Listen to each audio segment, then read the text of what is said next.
Hello, you're listening to Build to Enough, a podcast for entrepreneurs who want to scale at their own pace. I'm your host, Keila Hill-Trawick, and I'll be your chief storyteller and cheerleader. In a world that glorifies endless expansion, we're tuning out the noise and discussing the beauty of enough. Each episode, we'll dive into inspiring stories, practical insights, and strategies to cultivate sustainable success on your own terms. So whether you're a solopreneur, small business owner, or aspiring entrepreneur, get ready for a refreshing take on the entrepreneurial journey. This is Build to Enough.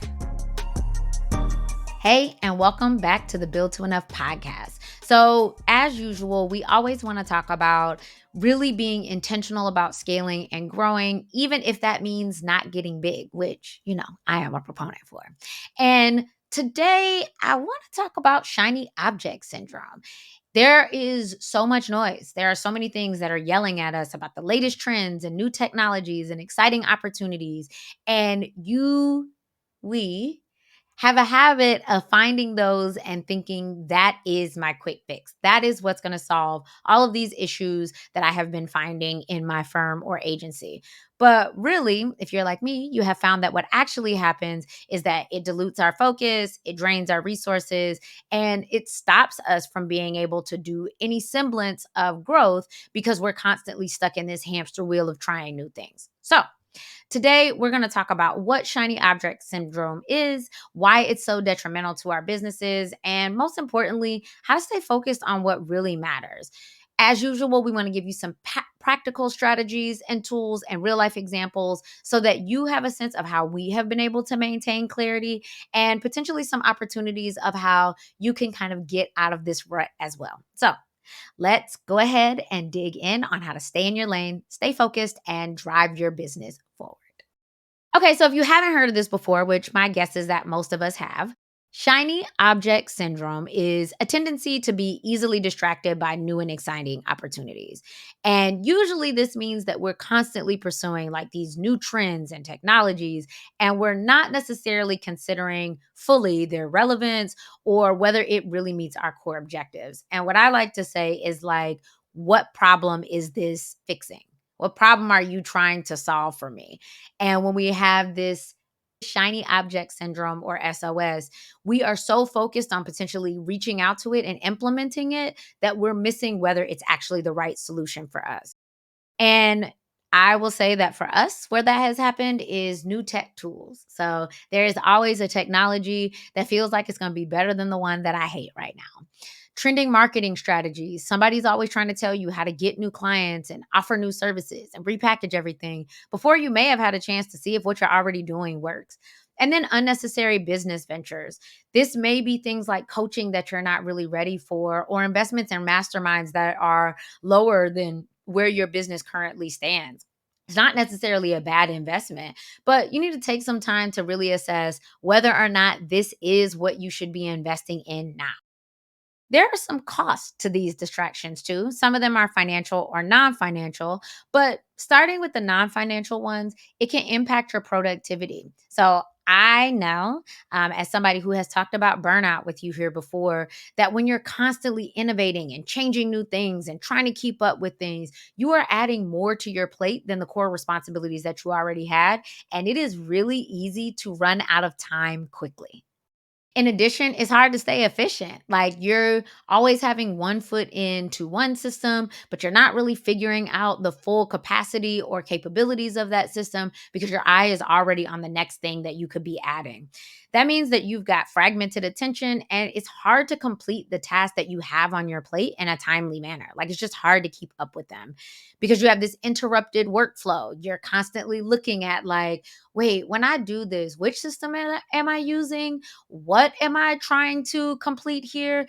Does this do all the steps or is this just steps 3 through 7 and I'm doing 1 and 2 in a different system? So it can be exhausting for both you and your team. My team can attest to this when you are constantly chasing after that new shiny thing. not to mention some financial consequences. So you spend a lot of money, right? You have to spend money in getting people up to speed on the new system or resource or opportunity. There's probably a lot of overlap. So you're usually paying for two things at once while you get fully integrated into the new thing. And in the meantime, you're maybe not necessarily investing in the specific items that would move the needle in your business. You're also probably having an inefficient use of your budget, right? So if you're always chasing software, you may be paying for three different things that kind of do the same thing, but you're triple paying for them because you're not focusing in on one. When you do that, instead of picking one, sticking with it, and figuring out how it integrates with your workflow, it can be really easy to waste money month after month after month as you try to make a decision on the one that you're going to actually use. And it's not really helpful for your tech stack in terms of the client experience either, which could affect money indirectly if they start feeling like they're constantly in and out of systems and can't keep up with what you're doing with them. Now, when you start focusing on these new shiny things, you have less of a focus on core goals. So you can't create a strategy because you're constantly shifting what that strategy is going to be. If you are building new services all the time, it can be hard when your sales team or you gets on a call to try to talk to a client about what is offered. And it's like, oh, we offer this thing, but I don't know how long we're going to offer that because I'm creating this new thing and that would cost this. Like your message is all over the place, but you're also not really able to see if anything that you're already doing is working. You potentially have decreased team morale. My team expressed to me when we were doing all of that, like, listen, you can't keep changing everything all the time. We can do some big changes and we can do some small changes, but we can't really tell you whether it's working for us if you're always moving us into a new place.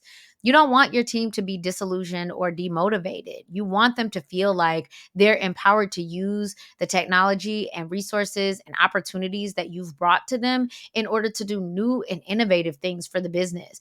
But if they can't focus on what they're supposed to be doing because the ground is always shifting beneath them, they can't get excited about the new things that you want them in. A good example is at Little Fish. We've recently started implementing generative AI for some of our back end processes, really to try to figure out how can we be more efficient so that we're using our team members in the right way and we're serving our clients in the ways that we had hoped. But part of the reason that we're able to focus on that is because all of the rest of our tech is pretty much standing still. There are some things that could do better than some of the things that we're using, but we've made a commitment to say, let's ride this all the way out. Let's make some suggestions to the software, to our professional service providers to make sure that this is the right fit before we jump ship too early looking for the new best thing. Now, I'll admit, if you've ever met me, you know that my brain works in a way that I am constantly intrigued and excited about new opportunities to do things better. But I've had to implement some strategies to stay focused so that me and the team can really keep amplifying, enhancing, and making better what we're doing without pulling the rug out from under us at every turn. So, the first thing is to set clear goals. Again, when I'm looking at new software, when I'm looking at new resources, when I'm looking at new service providers that may be able to provide us with some help, coaching, or education, what problem are we trying to fix? A lot of people have gone towards the Apple way of branding, which is like, I am telling you, you need a thing that you don't even realize you need yet. But as small businesses that are sometimes operating with lean teams and potentially lean resources, we need to be really clear about where we're investing our time, effort, and money. And that means that, second, we have to prioritize tasks. Some things are going to be really exciting for us in a month or 3 months or at the top of next year. And we want to make sure that they're in the sandbox of ideas that we want to keep in our peripheral. But it's not the number one task that we're investing in. And we want to make sure that we're focusing on those first. The third is create a plan. Sometimes it's nice to have that intermittent, this ain't really the priority, but I want to be looking at it, kind of weaved between those core function things that we need to be doing. But you got to have a plan. We have to say, hey, I do want to do this. And I'm probably not going to be able to do it for another 3 to 6 months. But I could start taking like the webinars on it this month. And then maybe I could start dipping into my toe into it next month. But that is really solidified by how much time am I spending making sure that our rocks or the things that are most important for us are actually getting done. Finally, have regular reviews. We don't want to stop with this is the way that it's always been done. And so priorities might shift once we start using something for 6 months, 8 months, even a year. It becomes less shiny object syndrome and more, hey, now that we've taken some time to stop and really think about whether this works or not, I'm realizing that this isn't really the best tool, or we need to bring someone in to teach us how to do this better. Take some time to stop and review so that if the plan or the priorities need to change, you're not waiting too late to jump into that. Now, there's a couple of tools and techniques that have helped me.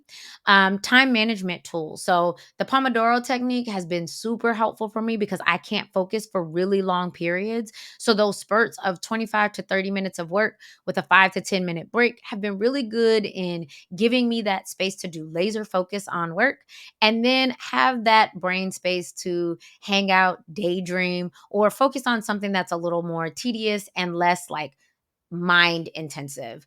Also, time blocking and to do lists. I know that this has worked for a lot of different people. One of the ways that I've kind of used this as a hybrid is to say, hey, I already know that there's this many meetings, and everything that I say that I can do in 15 minutes actually takes 45. So, where am I seeing those spaces that I can kind of drop in those tasks that I need to do? You also want to use project management software. There are plenty of them out there, and you ultimately want to have a tool that helps organize your task and keep track of progress. You want to know where you stand. Have I even started on this? Is it blocked because I'm waiting on somebody else to help me? How is it prioritized? Really listed based on those plans that we set earlier.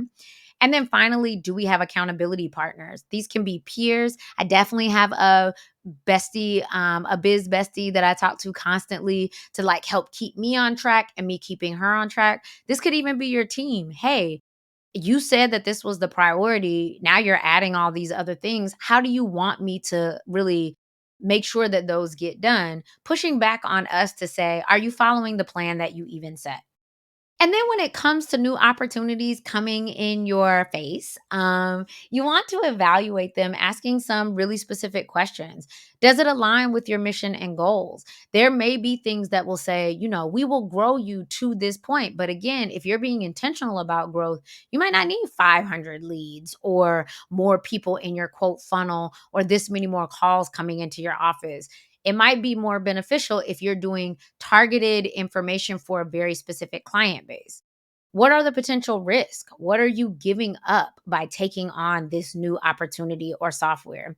And then is it a strategic fit? So as you think about where you're going and where you want to end up, is this really going to move the needle in getting you there? Got to be flexible because things change. But again, we got to have not building a business on sand. How can we make sure that those core objectives are happening in a way that doesn't require so much thought so that you have room to really implement those new exciting things as they make sense to do so? And then you got to know when to say no. It can be really exciting in our businesses for all these opportunities that we can say yes to, whether that is new ways for us to show up, new ways for our voices to be heard, or new ways to do business. And some of those, while they are honors, are not going to be the good fit for us. And we need to find ways to say, hey, this doesn't align with what I'm doing right now, or this isn't a good time, but I'd love for you to keep me in mind. Alongside those things that we're like, this is never going to work for me for what I'm doing. And either thank you very much, move on, or here's somebody that I would recommend that you talk to instead. Ultimately, we want to make really well informed decisions that align with our business goals and contribute to sustainable growth. Having our minds all over the place in terms of implementing new things or taking on new opportunities means that we're not necessarily staying true to our core objectives and strategic priorities. So, we want to minimize those distractions and maintain focus on what really matters for our business's success.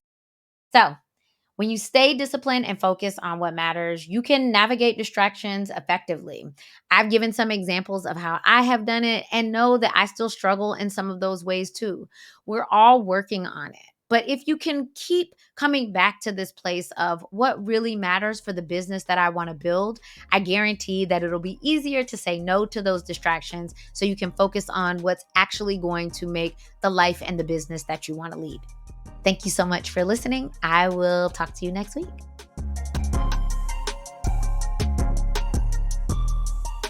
Thank you for tuning in to another episode of Build to Enough. If you enjoyed today's episode, don't forget to subscribe, rate, and share the love with your fellow entrepreneur friends. And make sure to sign up for the Build to Enough newsletter. The link is in the show notes. Stay tuned for more episodes as we continue to redefine success one intentional step at a time.